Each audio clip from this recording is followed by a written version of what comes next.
Dan sekali lagi mari kita lihat gambaran besar. Justru Indonesia adalah salah satu negara di muka bumi ini yang paling banyak mengadopsi hukum-hukum yang berasal dari syariat Islam. Hududnya saja masih belum. Dan itu hudud dibanding dengan yang lain itu sangat kecil. Kalau kita lihat misalnya ekonomi Islam, tidak ada negara di dunia ini yang punya kelengkapan regulasi ekonomi syariah selengkap Indonesia. Perbankan syariah, asuransi syariah, obligasi syariah, kemudian semuanya lah. Banyak sekali. Itu untuk fikih ekonomi kita. Jadi jangan kita terpaku hanya pada aspek sedikit saja tentang hudud, lalu kemudian semua pencapaian baik kita itu kita nafikan. Itu tidak adil namanya.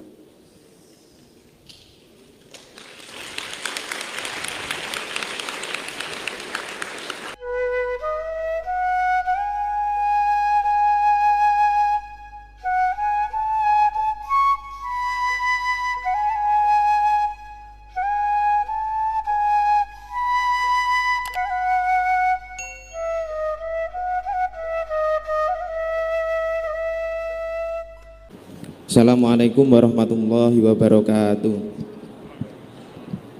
Niki perkenalan rin mboten nggih. Kami mewakili dari Mas Santri semester 3, semester 3-4 ingin menanyakan sedikit mengenai kaitannya dengan masih tafsir kebangsaan. Kita bisa mendengar dari orang-orang di luar, terutama organisasi Nahdlatul Ulama niku membawa ayat, salah satunya adalah faman lam yahkum bima anzalallah faulaika humul kafirun. Itu sempat beberapa kali digaungkan oleh mereka dan dijadikan dasar untuk mengikis pemahaman dari rasa cinta terhadap negara, karena menganggap negara Indonesia itu jelas tidak sesuai dengan hukum yang telah ditetapkan oleh Allah Subhanahu wa taala. Kemudian beberapa masa yang lalu kita juga tahu bahwasannya dinasti Umayyah dan juga Abbasiyah itu adalah salah satu pergerakan negara yang sifatnya itu monarki, bahkan cenderung nepotisme. Tapi tidak kita sangkal bahwasannya dengan adanya demikian mereka berhasil menerapkan hukum-hukum agama Islam secara penuh. Sementara kita jika menerapkan secara nation state, secara muatonah demikian, itu lebih cenderung tidak mampu menyerap hukum Islam secara penuh. Karena di Indonesia sendiri cuma bisa menyimpulkan bahwasannya hukum itu ada kalanya yang diterapkan secara rosmiyah, kemudian secara substansi dan juga esensi. Lah yang kami tanyakan, napa nih kok diguyu? Niki kedawan mungkin sampean. Intinya dari pertanyaan sampean itu, Indonesia itu tidak sesuai dengan apa yang disampaikan dalam ayat faman lam yahkum bima anzalallah faulaika humul kafirun fasikun dzalimun. Ngoten nggih? Satu lagi yang ditanyakan niku, apakah kita itu harus tetap mengusahakan atau cukup dengan model demikian? Oh nggih, sampun nggih. Nggih, sekian dari saya. Wassalamualaikum warahmatullahi wabarakatuh. Waalaikumsalam warahmatullahi wabarakatuh. Monggo langsung saya minta jawaban dari beliau. Yang pertama yakni faman lam yahkum bima anzalallah faulaika humul kafirun fasikun dan dzalimun. Ini menanggapi terkait masalah hukum di Indonesia. Apakah kita terhitopi dengan ayat yang disebutkan di atas tadi? Ini yang pertama. Monggo untuk TGB silakan. Terima kasih. Sebenarnya antum itu kan sudah mutolaah lah ya tentang ayat-ayat itu ya. Jadi pandangan para ulama tentang ayat itu kan ada beragam. Tetapi semua pemahaman ya dari para ulama-ulama awal ya sampai kemudian mungkin selain Sayyid Qutb ya. Sayyid Qutb memang punya pemahaman agak beda di dalam Zilalul Quran. Tapi manhaj dari as-sawadil a'zam minal mufassirin ya, bahwa yang disebut dengan wa man lam yahkum bima anzalallah faulaika humul kafirun, itu kalau diringkas ya, kufrun duna kufrin, ada ungkapan seperti itu. Itulah yang menjadi pandangan dari mayoritas dari para ahli tafsir ya. Kecuali Sayyid Qutb yang memaknakan ayat ini secara literal dan kemudian mengatakan bahwa malam yahkum bima anzalallah itu memang harus diambil secara mutlak, sehingga dengan demikian semua pemerintahan yang ada di negara-negara Islam itu dihukumkan ya sebagai togut ya, atau pemerintahan yang kufur. Jadi itu kufrun duna kufrin. Lalu bagaimana yang disampaikan tadi? Pemahaman para ulama secara lebih detail. Itu kan penjelasannya panjang ya. Ada yang mengatakan bahwa al-ayatu muwajjahatun ilan nasara, ilal yahudi wan nasara, ila ahlil kitab, walaysat ila ummati Muhammadin sallallahu alaihi wasallam, li'anal ayata waradat fi siyaqi khitabi ahlil kitab. Kita lihat di ayatnya itu memang rangkaiannya, siyaqnya ya, sibaq walihaq itu adalah tentang ahlul kitab. Maka ayat itu tidak bisa serta-merta ya ditatbiq untuk kemudian menjadi ukuran ya bagi umat Islam. Itu satu, bahwa al-khitab itu aslan ya muwajjahun ila ahlil kitab. Satu. Yang kedua yaitu tahlil dari lughawi. Wa man lam yahkum bima ay bikulli ma ya. Bahwa orang yang sama sekali meninggalkan. Indonesia ini sama sekali meninggalkan enggak? Enggak. Indonesia ini sama sekali meninggalkan dalam arti 100% meninggalkan apa enggak? Enggak. Kalau kita mau identifikasi hanya yang terkait dengan majalun doyiqun minal hudud. Hanya itu saja.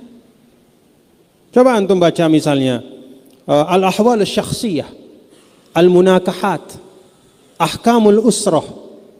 Hal mutabbaqah fi Indonesia? Ini saya tanya, mutabbaqah fi Indonesia? Naam. Ada kompilasi hukum Islamnya. Ahkamul awqaf, al-waqf, wa ma yata'allaqu bihi. Sesuai enggak di Indonesia? Naam. Bahkan ada qanun wakaf. Zakat, haji, salat, rukun-rukun Islam semuanya. Hanya ada majalun doyiq minal hudud. Dan kita tahu yang namanya hudud itu sejak awal sekali. Mulai dari masa Rasulullah sallallahu alaihi wasallam, Nabi sallallahu alaihi wasallam yutabbiqul hudud bi adyaqi nitaqin. Beliau itu mempersempit dan dalam tanda kutip menyulitkan ya, memfilter benar hudud itu sampai-sampai kalau antum baca misalnya naqra fi kutubis sittah fi kutubil hadis al ahadits allati tata'allaqu bi tatbiqil hudud qalilatun jiddan binisbah ilal ahkamil ukhra. Contoh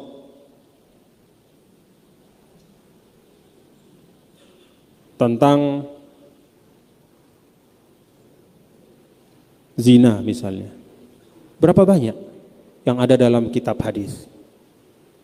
Hanya Al-Ghamidiyah dan ada 1-2 yang lain. Jadi kalau kita lihat dari hadis itu seakan-akan ya hadis mengatakan bahwa hanya 1-2 kali itulah diterapkan hudud itu pada masa Rasul. Karena itu pada masa-masa selanjutnya para sahabat juga berusaha betul-betul memastikan. Dan wal qaidah taqul al hudud tudra'u bisyubuhat. Ya. Yang ingin saya katakan adalah bahwa kalau ma di situ dimaknakan sebagai kullu ya. Kullu ma anzalallah, kita enggak masuk. Karena kita tidak meninggalkan semua.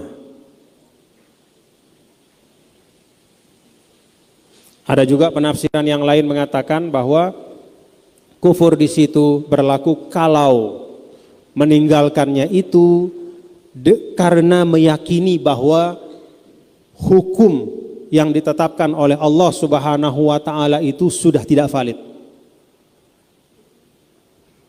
Jadi ihtimalat katsirah. Ya. Wal istidlal apa katanya? Idza tatarraqa al-ihtimal saqata bihil istidlal. Kalau sudah ihtimalnya banyak, nggak bisa diambil, dipakai jadi dalil. Maka ayat itu tidak bisa digunakan. Kemudian, wah ini karena tidak sepenuhnya menerapkan syariat Islam, maka masuk ayatnya nggak bisa. Kenapa? Ihtimalat tafsirnya itu terlalu banyak. Sebagian tadi saya sudah sampaikan. Dan sekali lagi, mari kita lihat gambaran besar. Justru Indonesia adalah salah satu negara di muka bumi ini yang paling banyak mengadopsi hukum-hukum yang berasal dari syariat Islam. Hududnya saja masih belum, dan itu hudud dibanding dengan yang lain itu sangat kecil. Kalau kita lihat misalnya ekonomi Islam, tidak ada negara di dunia ini yang punya kelengkapan regulasi ekonomi syariah selengkap Indonesia. Perbankan syariah, asuransi syariah, obligasi syariah, kemudian semuanya lah, banyak sekali.